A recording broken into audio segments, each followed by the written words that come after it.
This is The Great Outdoors with Jason White, exploring the great outdoors in Pennsylvania and beyond.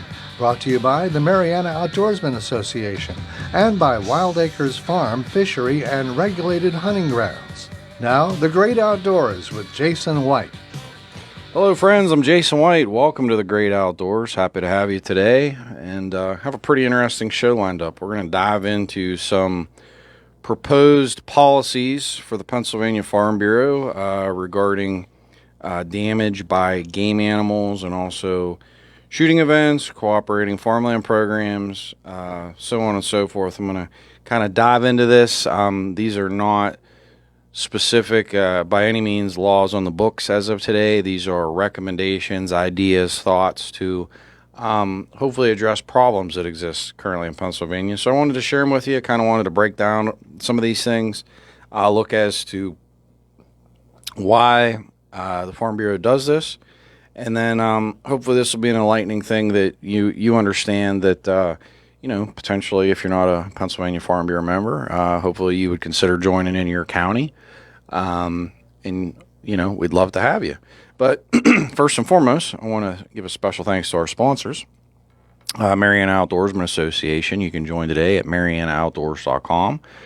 Currently have a 30% special running for the remainder of the summer. And then whenever we open back up in September for upland bird hunting, doves, and then the trout will roll around in October. When we start firing all that up, we will actually have a different special that'll change over. So keep your eyes peeled.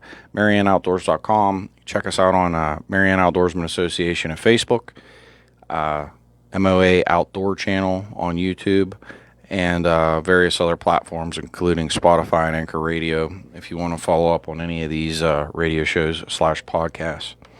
Wild Acres Farm, Fishery, and Regulated Hunting Grounds. If you're looking to basically do anything guided here in Southwest PA in your travels, or if you're somebody from out of state looking to do a no-fenced hunt, we're certainly the spot. Dove hunting will open up in September under state and federal regulations. Guided upland bird hunts will also open up in September. Deer hunts will align with the Pennsylvania deer season. Everything's free ranging. And then rolling over, looking ahead at 2025, the spring, wild turkey hunts also are open and available. We have lodging, guides. It's a fantastic place. Check us out. Wild Acres Farm, Fishery, and Regulated Hunting Grounds, which is managed by 10 Mile Creek Outfitters.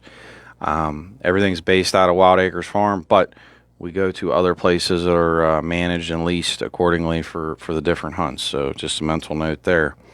10mileco.org is the website. Again, TENMILECO.org. And also special thanks to Washington County Tourism and Promotion Agency. Please visit Washington County, Pennsylvania. And I do want to mention the Fayette County Fair just wrapped up, and the Washington Fair is getting ready to really crank it up. So please, if you're not only a resident of southwestern Pennsylvania, but also just even in the panhandle of West Virginia, Ohio, so on and so forth, please make a note that there's a lot of fantastic fairs that are taking place across the entire state of Pennsylvania. And if you have any time, opportunities, try to go visit one. I think you'll be delighted and certainly not disappointed. Also want to give a special thanks to our sponsors, U.S. Oil and Gas Alliance, ZLC Services, John Koski Contracting, Laurel Hill Trout Farm, and Octane Environmental. Greatly appreciate all of them, and special thanks for their support of conservation and the great outdoors. Looking ahead, got some events for the Mariana Outdoorsman Association I kind of want to go over with you. Monday, September 2nd, there'll be an Upland Bird Committee meeting. That will be at 6 p.m. at Wild Acres Farm. That's for anybody that's currently a Mariana Outdoorsman Association member and they would like to attend, kind of to go over things for the upland bird hunting season. Saturday, September 7th at 7 a.m., it'll be an annual dove hunt. Information is on the Mariana Outdoorsman Association's Facebook page, along with registration information. It's $100 for non-members, $50 for members. State and federal hunting laws apply in regards to dove hunting. Please check that out. And if you have any questions, give us a call at 724-579-0924. Also, Saturday, September 7th from 10 a.m. to 12 p.m., there'll be an open house and a tour. If you're interested about checking out any of our new and upgraded amenities, which include Daniels Run's fish habitat enhancements, the expansion of our access areas along 10 Mile Creek, roadway improvements, our bar and event venue, and I would just call it like the membership lodge. That's all been upgraded and improved. So if you want to check that out, we'll have that. And then also the improvements made to our hunting fields. And last but not least, the expansion of our 1,000-yard rifle range with the inclusion of the brand new 900 and 1,000-yard bunkers and shooting targets. To my knowledge, just on that note, I believe that that is the longest rifle range within, I believe it's 3 to 5 hours of Wild Acres Farm. So if you want to shoot 1,000 yards, we have it for you. So please check us out again, MarianaOutdoors.com. Give us a call, 724-579-0924. Trout stockings will fire up in October, tentatively Saturday, October 5th. That is tentative. We have to watch the weather conditions, water levels, so on and so forth. But we will be stocking 100% in the month of October. But that is currently the tentative date.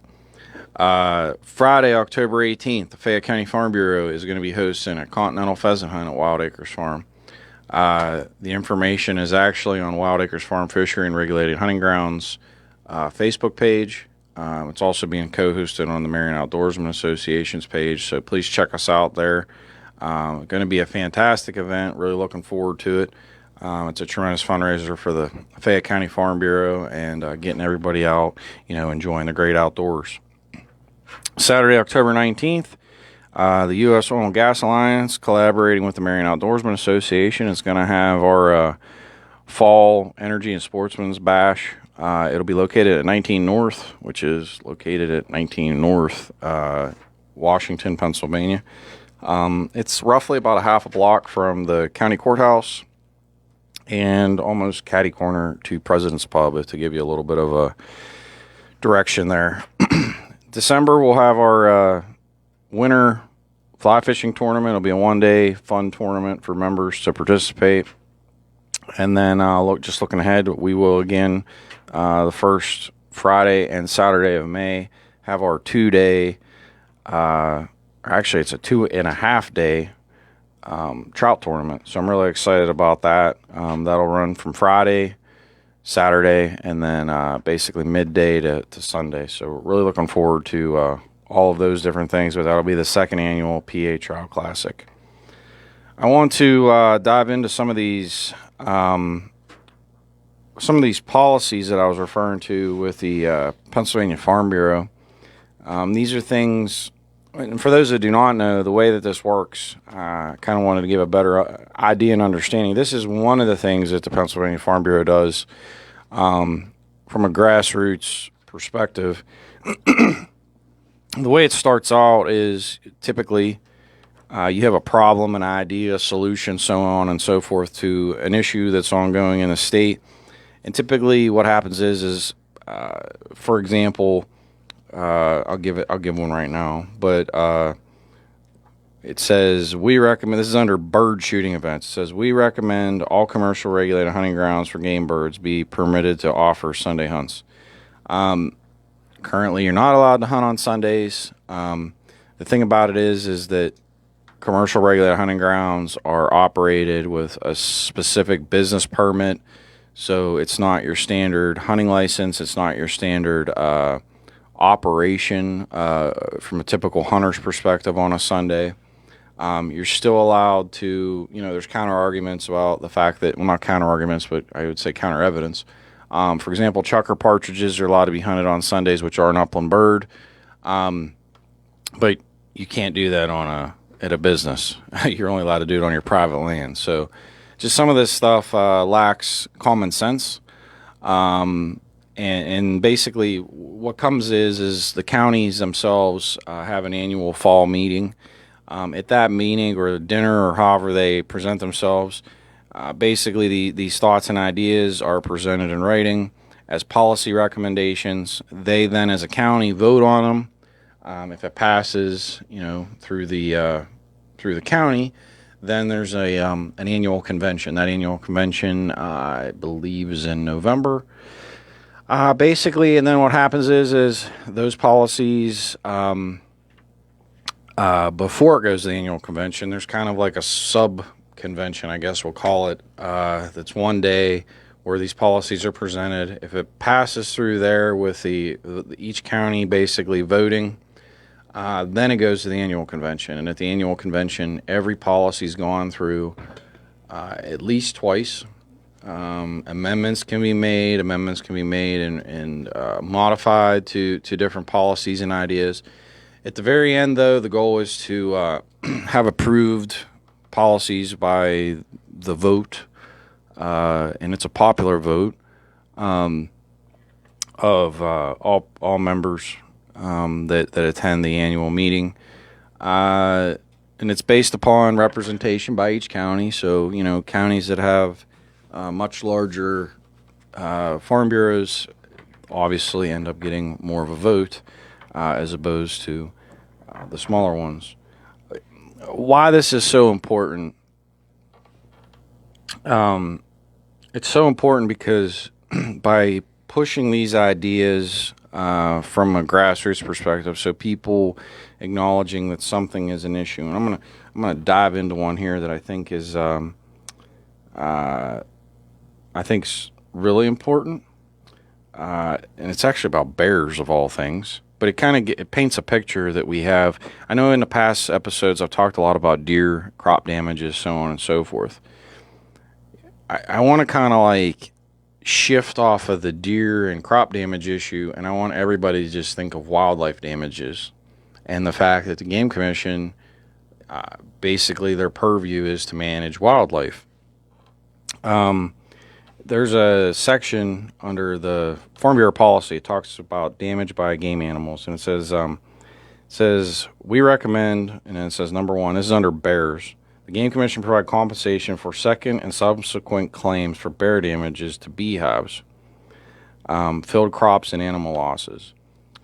Why is this in here? Well, clearly somebody in the state of Pennsylvania has had issues to where they've let the Game Commission know that they had damages by bears, and clearly the second, third, fourth time that the damages happened, clearly it was not prevented or addressed by the Pennsylvania Game Commission, and ultimately those individuals suffered. I can assure you, if it's beehives, that would be a pretty devastating thing to have the boxes all destroyed by bears. Same thing goes for if any cattle, or I would even say small animals, were killed by bears. I'm sure you've seen videos on the internet where black bears have climbed into pig pens and different things just to try to get a meal. And that doesn't even mean necessarily that they are eating the livestock. They might be getting in just to get their food, but you end up with property damages or destruction. Not to say that they don't eat livestock, because that will happen also.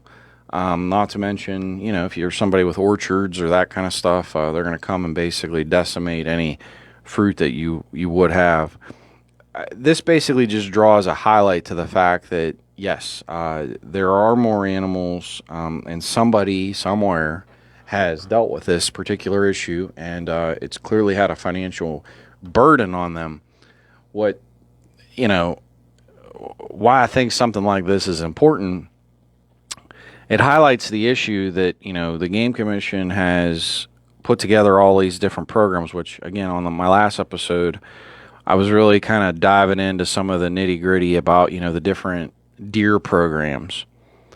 The problem is, as opposed to creating programs that are not truly, in my opinion, effective and lack the needs of, we'll just say, either the property owner, the leaseholder, or just the residents of Pennsylvania.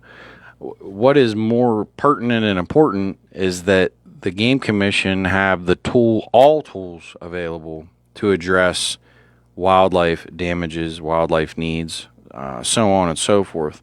I find it kind of concerning at a very minimum that we have to put it in writing that, after second, third, fourth damages, that we think that there should be compensation. Personally, if I let's give a little different comparison here. Let's say you got beehives, right, at your house. I'll just use that as an example. And let's say your neighbor just decides he's going to come over to your house and he's going to steal all of your honey out of your hives, and then he's going to smash them on the ground and break them.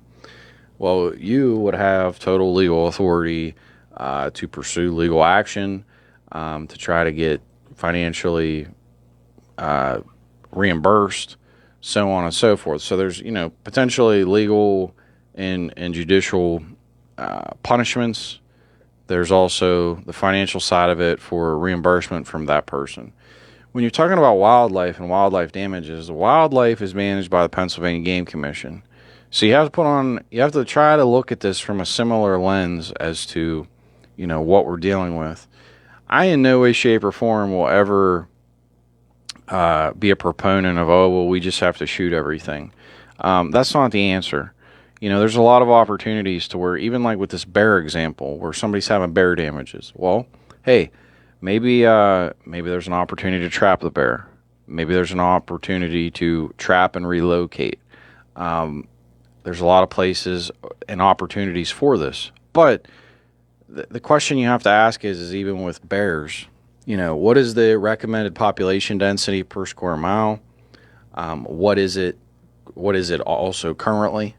When you compare that to even all wildlife, basically for the ecosystem to be at balance, there's what the ecosystem can handle, and then there's actually what's here right now. And even with the example of the white-tailed deer, I gave the example on the last show that, the Game Commission has a prime or a perfect number of, I believe it's approximately 6 per square mile, and that number that currently exists is actually almost 4 times as much.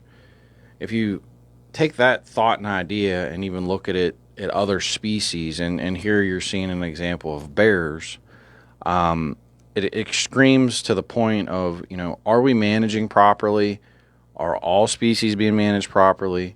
And then furthermore, on the back end of that, if somebody's dealing with property damages or destruction, or their beehives are getting destroyed, or bear climbs into a pig pen and decides that they're going to eat all the food, and when they climb in and out, they bust the fence. Who is responsible for that?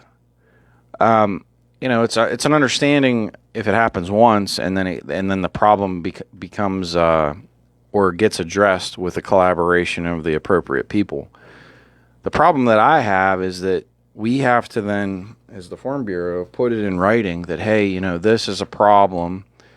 After the second, third time, there should be compensation. I mean, to me, that's common sense. Like if your neighbor did this destruction to you and it happened numerous times, things would get addressed. But sadly, if you go through the Pennsylvania Farm Bureau policies, you come to find out that there's so many things that had to be put in writing because they're not being addressed adequately. I want to go through some other ones. This is under bear. A special permit hunting program similar to DMAP program to address specific problem bear population areas. I just had mentioned this. Basically, if you compare it to the deer, there are clearly not bear across the entire state with high populations. Same thing goes with the deer. Same thing goes with any other species. There are specific areas and zones to where there are hot spots. And at those hot spots, you need the adequate tools to address the needs of that particular area. So what this policy that I just read to you is basically stating is that, there are hotbeds, there are hot areas, there are high population zones, and there needs to be adequate management by the Game Commission or tools offered that would allow for proper conservation management, and currently that does not exist. So these are just little things. The Game Commission allow for depredation permit program for black bear. Basically, again, say somebody's dealing with crop damages, say your livestock's getting killed, property damages in general, could be a very wide variety of things.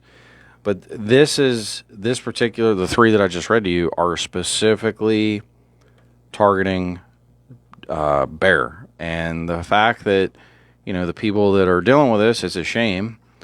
But I think it screams to the facts of, we do not have the adequate tools in the arsenal of the Game Commission currently.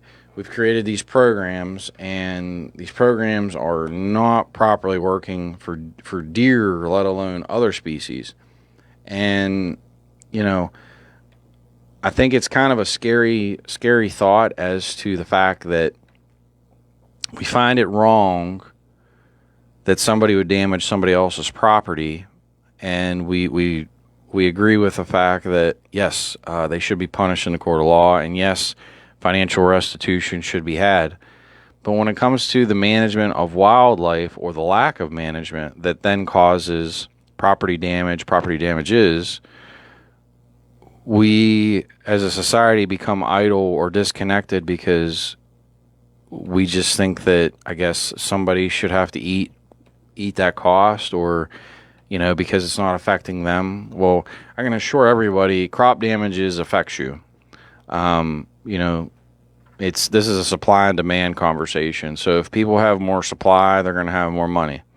They're able to sell things for a cheaper cost. Whenever you lose crops, you have to make the money that you need to make so you can just survive, let alone to make a profit.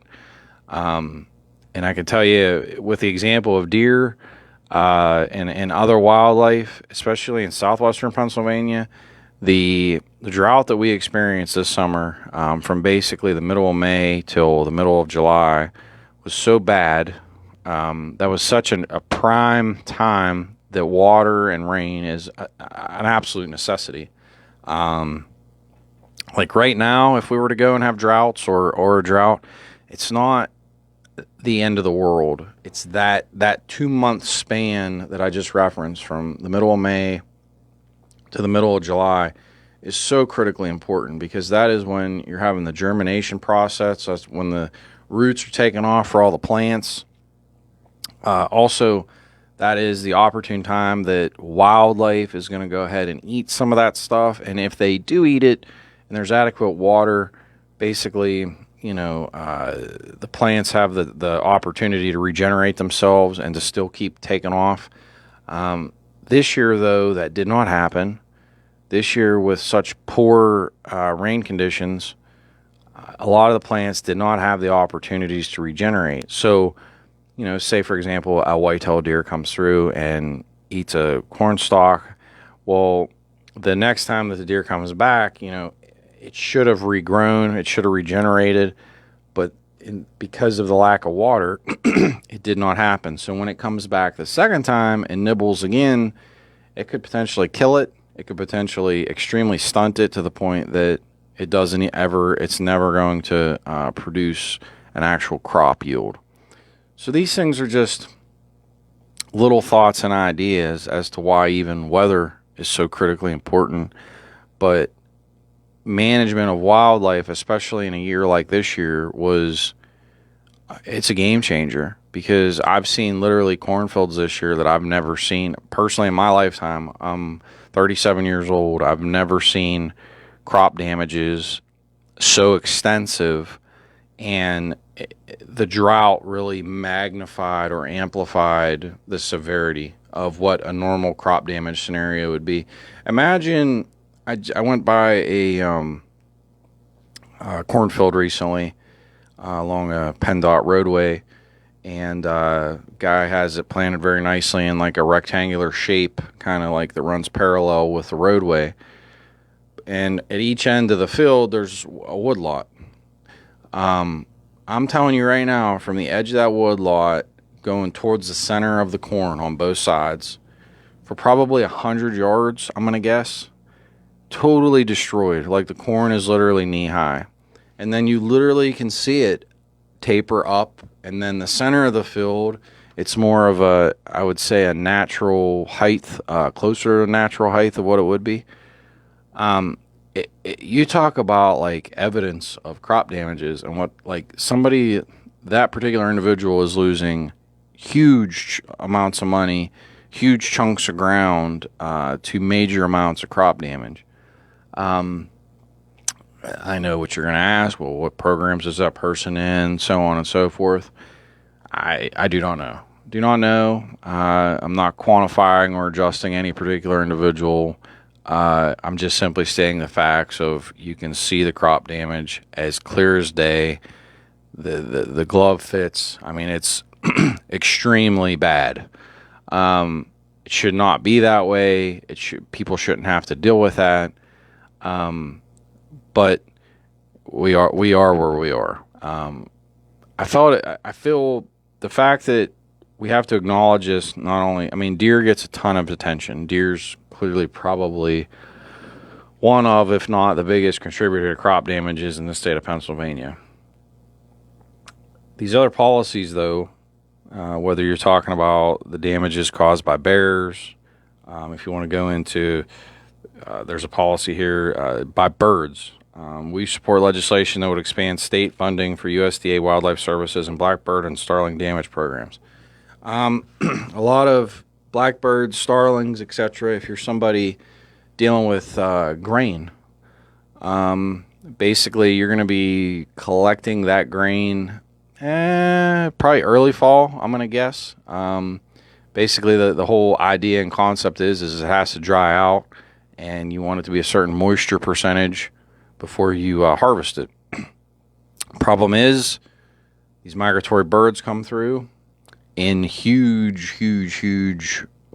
flocks. I mean, I've seen them at my farm, and I'm planning for wildlife, but I've seen them at my farm to where there were thousands of these birds that come through. Well, guess what? They're there to eat. They're there to get something for dinner.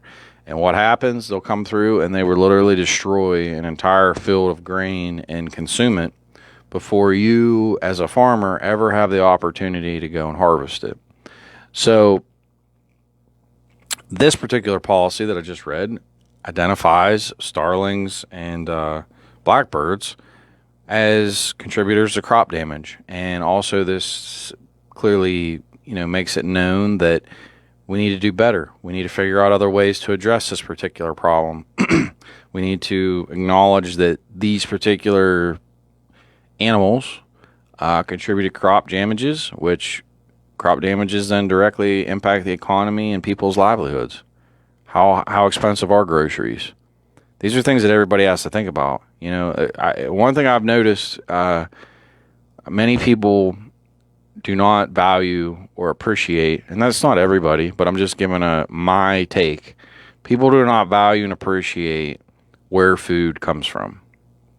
The process of raising animals at a farm and the costs associated with that, and then the entire transportation, butchering process, packaging process, getting it to the actual shelves. We just, as a society, we're kind of disconnected from how things happen. Chocolate milk does not come from chocolate cows, folks. There's a lot of things that people just fail to understand, fail to appreciate, and learning things, even just a few policies I've read to you about bears, blackbirds. These are just things to raise awareness that wildlife is impacting people's livelihoods. Wildlife, we can live in, how do I want to say this, harmony with wildlife. But wildlife harmony and balance in the ecosystem requires management. And when we're not doing a good job of managing wildlife, things become out of balance. And when you see out of balance, you start seeing policies like this popping up within the Farm Bureau because people's livelihoods are being destroyed, their concerns are not being addressed. they're losing money. They're dealing with issues related to mismanagement.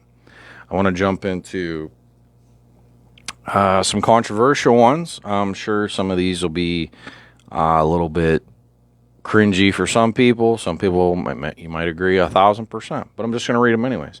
This is damage by game general.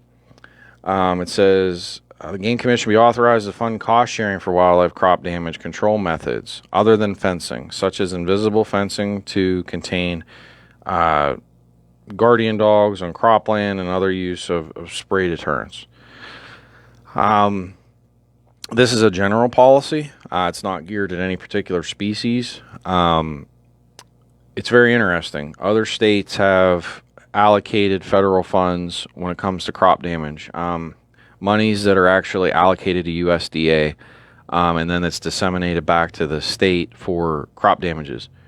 For whatever reason, we've never done that in the state of Pennsylvania. It's never been adequately addressed, and it's something that needs to be addressed. But we need congressional involvement, congressional approval, and congressional monetary budget practices that are going to implement such an idea. Clearly, if we add something to the budget, you have to pull it from somewhere else. We are certainly not in a position where we need to be taking on any additional debt with our budgets. But that being said, there definitely, if we are not, it raises the question: if the Game Commission is not going to adequately manage wildlife and people's livelihoods are then going to be either potentially destroyed or destroyed, who's responsible for that? It would be no different. Again, I use the neighbor analogy. A neighbor comes on your property, steals something, destroys something, costs you tens of thousands of dollars. You would expect that neighbor to be responsible for their choices. If the Game Commission is knowingly not adequately providing the tools and resources for somebody to protect their livelihood, what would you do? How would you feel? Put yourself in their shoes, and then you have a better understanding specifically of how these things can impact everybody. Impact your grocery bills whenever it hits the shelves and when it hits your table. This stuff's all interconnected and intertwined. It's just that we don't talk about it enough. We don't explore these thoughts and ideas enough, and it's very critical that we do. The Game Commission, this is another policy listed number 2 under damage by game. The Game Commission used funds to mitigate crop damage. Mitigation of crop damage, that's a broad idea. The Game Commission has approximately $500 million in their general fund just sitting there doing nothing that they're not utilizing. I guess you could say it's a reserve fund. Mitigation could be a lot of things. Mitigation could be, I'll give an idea. Let's say you have a farmer that, let's say it's a dairy farmer. Dairy farmers are up milking cows at 3:30, 4 o'clock in the morning, milking cows 4 or 5 o'clock at night.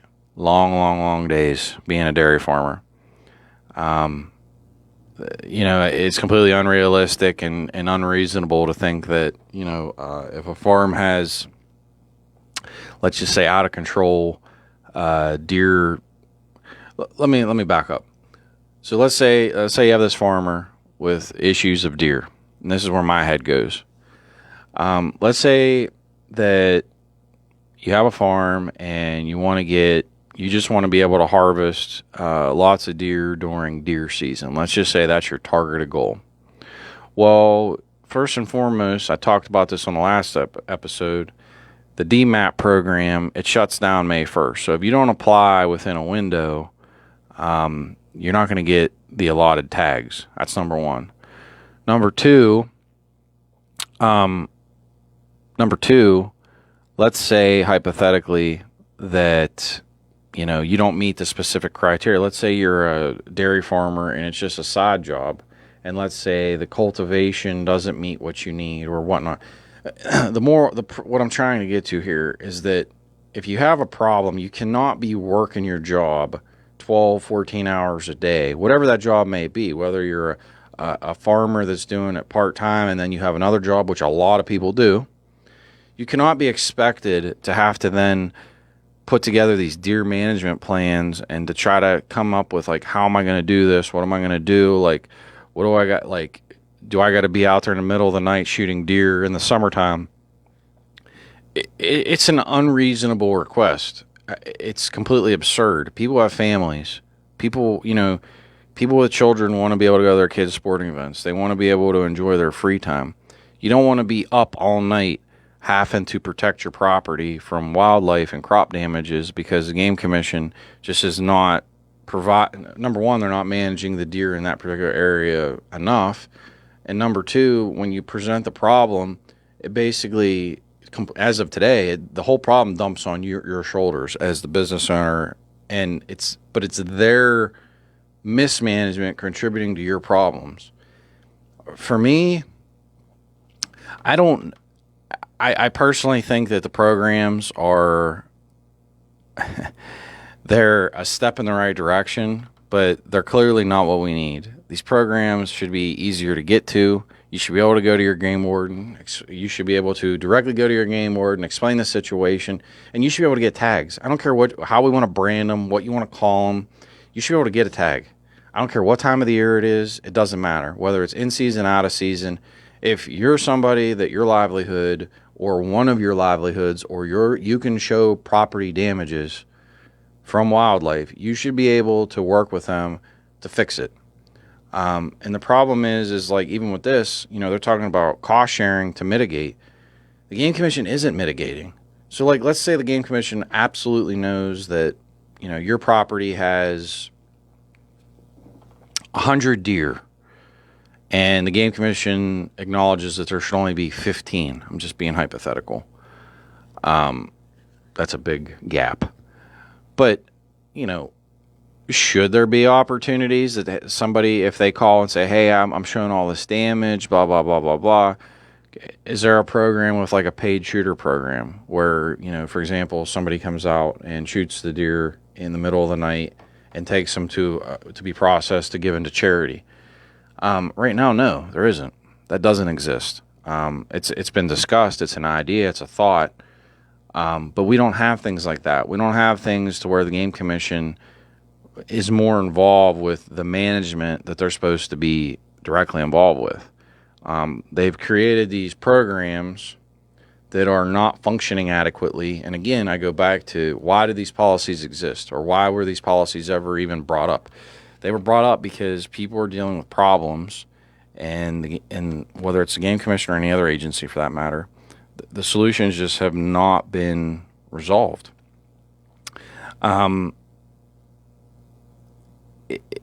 There's another one which is kind of interesting here. It says this was a new one from 2023. There's actually two of them here I wanted to read. It says the PA Department of Agriculture to set aside funding to create a cost share basis, with the producers being responsible for up to 50% of the cost of fencing for specialty crops once wildlife damage has been shown. Again, another acknowledgement of, we have crop damage and we're lacking, people are dealing with it, but clearly the wildlife is not being managed. And basically people are saying, hey, we need to come up with an idea that if you're not going to, in a nice way, if you're not going to manage the wildlife, then we need to set aside monies so we can try to prevent this in some other, we'll just say, peaceful manner. This policy is currently on the books from 2023. I don't know that anything with the Game Commission has been addressed. I personally do not think that the Game Commission adequately understands what people are dealing with in regards to crop damages, and clearly the programs reflect that. And the fact that these policies continue to expand, just highlights that notion. Another policy here, which is listed as number 5 under damage by game, says a rigorous and scientific study of the amount of yearly wildlife damage to crops and livestock in Pennsylvania, such as study to be conducted by, I'm not even sure what NASS stands for, PDA, which is through the Ag Extension of Penn State, Department of Agriculture, and also the industry of recognized institutions. I love this policy. Actually, one of my colleagues out of the Wildlife and Fisheries Committee with the Farm Bureau was one of the ones that put this together. I love this policy because it's all fact and data driven. It's just wanting to get a better understanding, a better grasp of the wildlife populations within the state. We don't have a true grasp, a rigorous. I actually want to put together a policy about a rigorous and scientific study of the amount of wildlife residing in the state of Pennsylvania, because I mean this one here directly refers to wildlife damages. I think wildlife population study is extremely critical because if you're going to manage wildlife, it needs to be done based upon we have wildlife management units. So I should be able to go to the Game Commission and say, well, how many deer do you feel actually live in 2A? How many deer do you feel live in Fayette County? How many deer live in Washington County? How many deer live in Greene County? That's where I want to get to. I want to head down the path of where this particular policy is headed, of ascertaining better information, better data, scientific fact. You go to these meetings. And, no offense against anybody with the Game Commission, but you get a lot of promises or that everything's great, hunky-dory, but again, the data facts lack. And, that's where we need to go. We need to head in a new direction. We need to start looking at more fact-based thinking. But we're going to get there. In future episodes, I'm going to go into more of these policies, but I hope that this has been a little enlightening in the fact that we have problems. The Farm Bureau exists because we have problems, and within our membership, we're trying to raise awareness of those issues, pass policies, and hopefully to see reforms in Harrisburg to make your lives better and get your grocery bills down. Special thanks again to the Marion Outdoorsman Association, Wild Acres Farm, and Washington County, Pennsylvania. Please visit Washington County. I'm Jason White. This has been The Great Outdoors, and I will see you all next week.